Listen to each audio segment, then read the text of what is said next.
Welcome to the best gambling show on the internet. This is the home of the money pick. Make sure you hit the like button. Make sure you subscribe. Total Bros, we've been hot this year. Let's keep it going. The best gambling show with the best wide receiver. Let's get this money. Reverse order. First game, Monday Night Football. We got the Baltimore Ravens at the Los Angeles Chargers.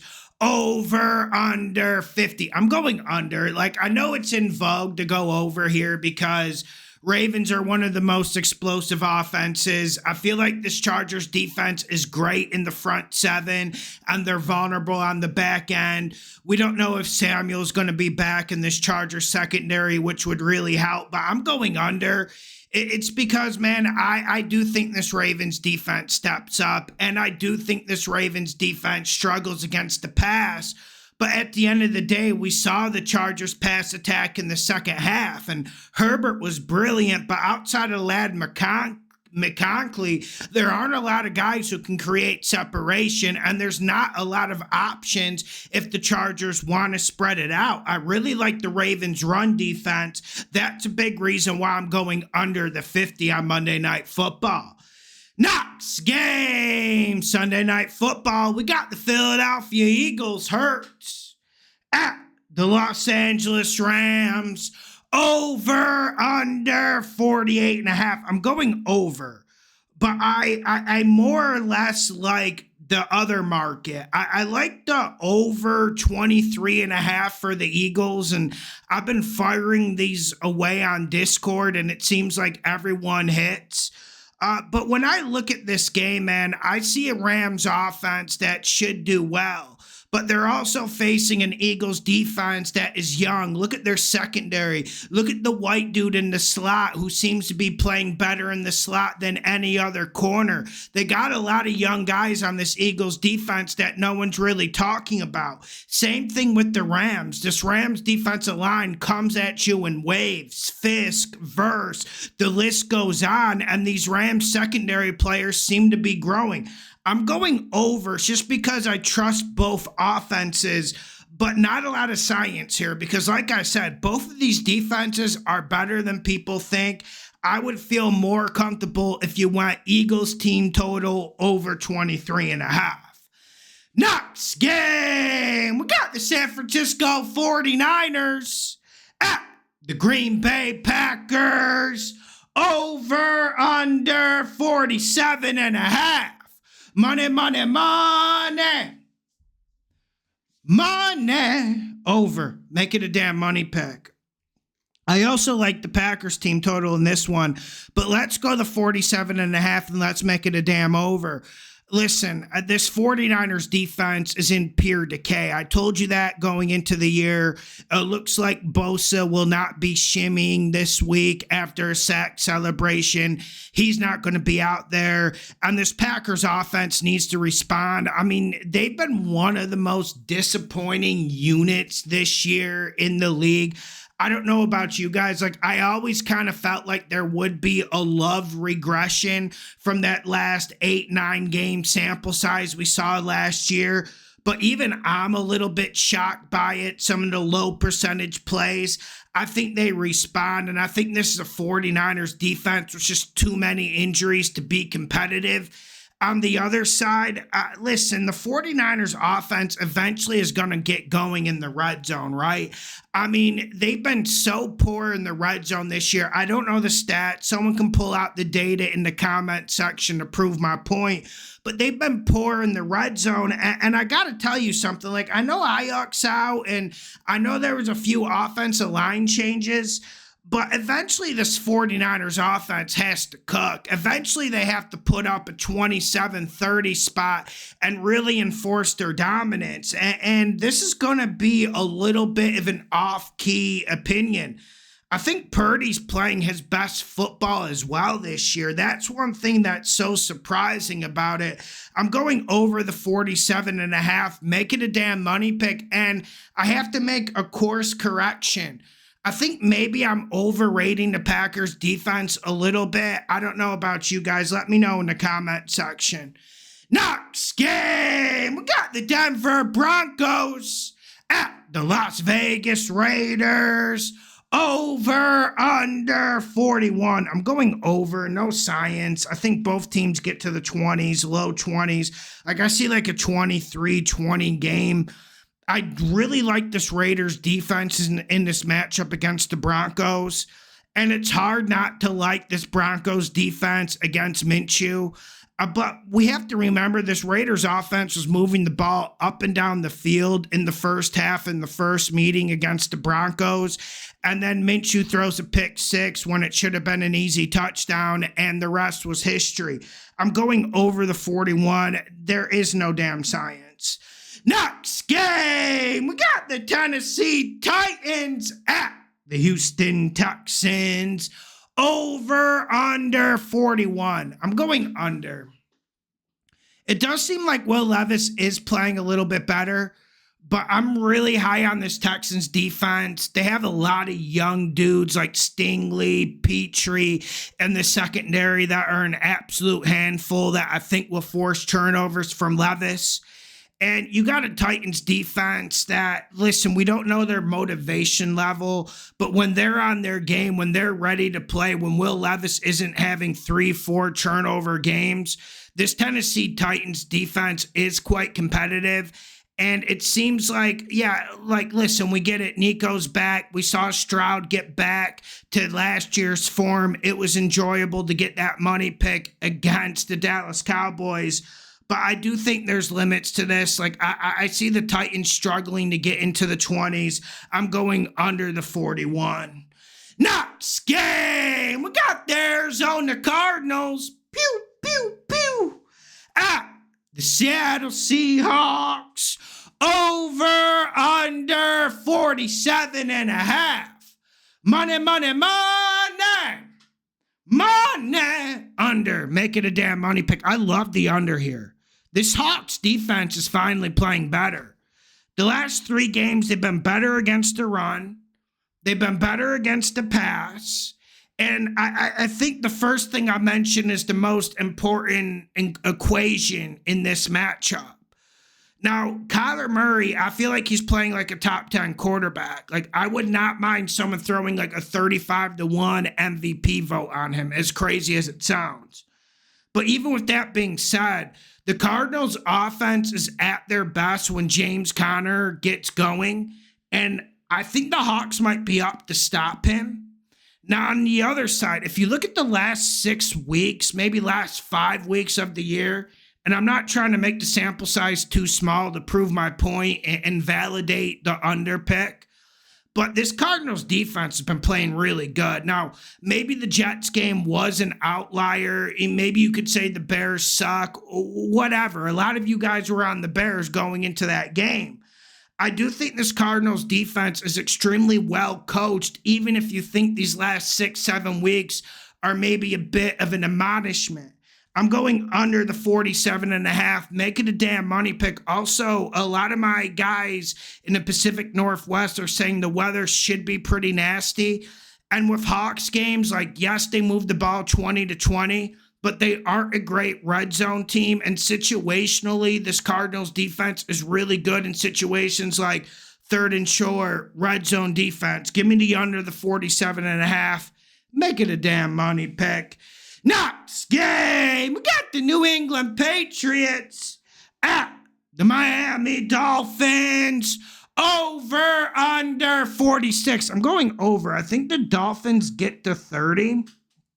But the reason why it's not a money pick, I'm more or less concerned about this Patriots offense being a dance partner. Drake May was absolutely phenomenal against the Rams. The kid worked miracle after miracle. Same thing against the Bears. But there's limits to this. Like, the offensive lines just can't block. The receivers just can't get separation. And I don't think the Patriots are going to be able to run it. This Dolphins defense seems to be trending in the right direction. Also, this Patriots defense sucks. but this isn't the same high-flying 70, 80-yard plays in the air that the Dolphins did in previous years. They have a new equation. It's more dink and dunk. Look at the ball control they had against the Las Vegas Raiders. I'm going over the 46.5. I just can't bet it. Next game, we got the Tampa Bay Bucks at the New York Giants, 41.5. I'm going under, but man, who the fuck knows? Listen, I think Tommy DeVito's bad, but the narrative, maybe he gives some vibes to the Giants. Maybe we see some fighting spirit. Maybe the pass game gets going. We know the Giants have been running the ball well ever since that Pittsburgh game, but I'm going under. This Bucs defense needs to respond. I mean, they've been really bad this year, and I don't think anyone's really just accepted just how bad they've been here this year. I'm going under the 41.5. I mean, if Mike Evans is back, fuck, the Bucs could put up like 27, 30 points on their own, but I'm going under as of right now. Next game, we got the Dallas Cowboys at the Washington no-names, my no-names, over under 45.5. Money, money, money. Borderline over. Borderline. Listen, we don't know if the Cowboys are going to be a dance partner because this Commanders defense is getting better every single week. We saw them stop the run well against Pittsburgh. We saw them do really good for three quarters against Saquon Barkley. We're seeing this Commanders defense add Marshawn Lattimore to the kitchen, and obviously that's going to help. That player is someone who makes a huge difference in this league. But with that being said, like, I think maybe the Cowboys can manufacture 17 points here, and I see the Commanders getting to the 30s no matter what happens. That's why I'm going over. And I see a Cowboys defense that might start the game well, but they're going to spend so much time on the field. And Micah Parsons is going to be limited because Jaden Daniels limits pressure so well. And for a young kid, a young bull, he manipulates the pocket really well. He didn't do it all that well against the Eagles, but if you've been watching him the whole year, look at how he did against Pittsburgh.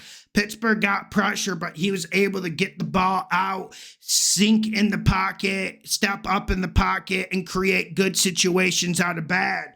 I'm going over the 45.5. Make it a damn money pick. Next game, we got my Minnesota Vikings, Jefferson, at the Chicago Bears. The Bears over under 39.5. Another under for the Vikings. Guys, I can't say anything different. I mean, you got a Bears offense that did show some signs last week, but I think the Vikings defense is much better than the Packers at this point. I think the Vikings defense does things that makes Caleb Williams extremely uncomfortable, and I can see him clenching up in this game. But also, I know the Bears' run defense is shit. I've been saying it the whole year. And Vikings have been running it every single game. Aaron Jones has been just one of these X factors that no one really wants to talk about and give the credit he deserves. But even with that being said, and Jordan Addison and Jefferson getting big plays, Vikings offense is phenomenal, 20-20. But once they get in the red zone, once things get tighter, once it gets a little bit tougher to run the football, that's where Sam Darnold shrinks. And I think the Bears will have a good situational defense in the red zone. And I think that's a big factor why it's going under. I do think this is going to be a one-score game late, and those games tend to catapult towards over. That's why the under isn't a money pick. But I'm going under the 39.5. It hit last week against Tennessee by 0.5 point.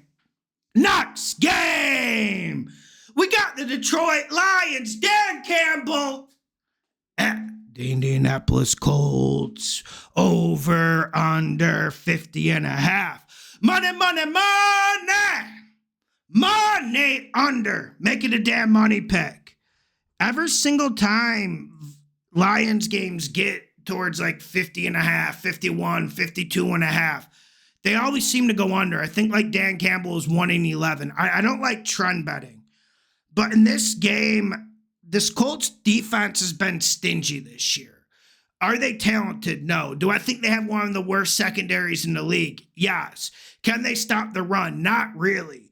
But ever since Grover Stewart and DeForest Buckner have been back, this Colts defense has went to another level. I'm not saying it's a high level, but I'm saying it's a decent enough level to stop the Lions from getting to the 30 mark.